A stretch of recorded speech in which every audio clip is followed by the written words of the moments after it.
תכף נשוב. נמצא דרך אחרת לגייס כספים.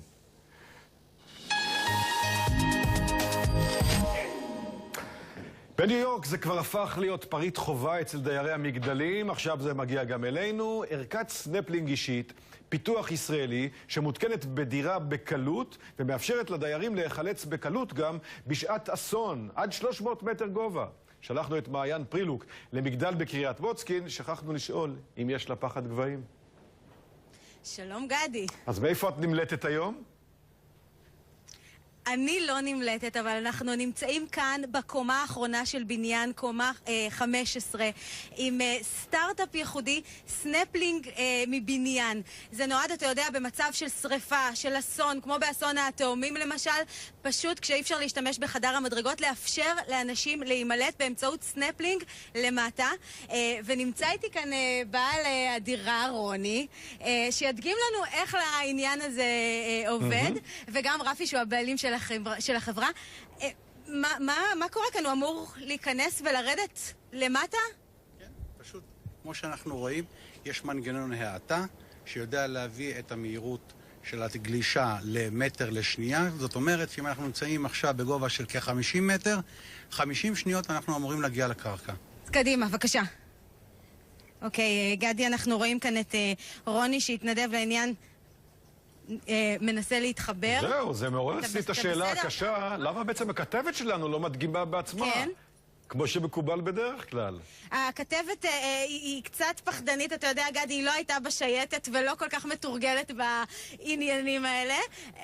אבל בכל מקרה, הנה, אנחנו רואים כבר את רוני ממש תוך 10 שניות מוכן. אוקיי, ובוא בבקשה תעלה על הכיסא. אני רק אספר שבינתיים זה הותקן לכמה לקוחות פרטיים בבתים שלהם וגם בכמה מוסדות ציבוריים. בחול זה מותקן בבניינים הרבה יותר גבוהים. אני אגיד לך, גדי, אני קצת חוששת. אתה בסדר, רוני? כן, כן. כן? אוקיי? בטוח? כן, כן. אוקיי, אז הנה אנחנו יכולים לראות אותו כאן, ממש מנתק את הרגליים וזה מגובה רב. רגע, אתה בסדר, רוני? המערכת בנויה בעיקרון על מערכת האטה מכנית לחלוטין, ללא שום אנרגיה חיצונית, כבל ושתי ריתמות.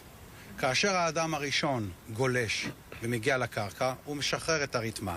האדם השני קושר את עצמו לריתמה הבאה, ובזמן שהוא יורד למטה, הריתמה הראשונה עולה למעלה. רוני, אתה בסדר? אתה בסדר? כן. כן? כן, כן. איך זה מרגיש? כיף. בו זמנית יורדים או שני מבוגרים או מבוגר עם שני ילדים, עד 150 קילו המערכת מאושרת. הבנתי. וכמה עולה להתקין כזה דבר?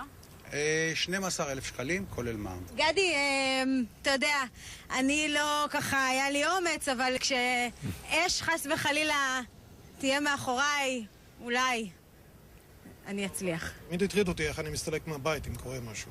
קנית בחומה 15 וזה כן? הפחיד אותך. כן, עוד לפני שגרתי ב-15, גם ב-9. לא ידעתי שיש לזה תשובה. חיפשתי, מצאתי, התחברתי. כמה זמן לקחה התקנה? אני יודע, 2.5, 3. מרתק, תודה רבה לכם. תודה רבה, גדי. ורגע לפני שהחופש הגדול סוף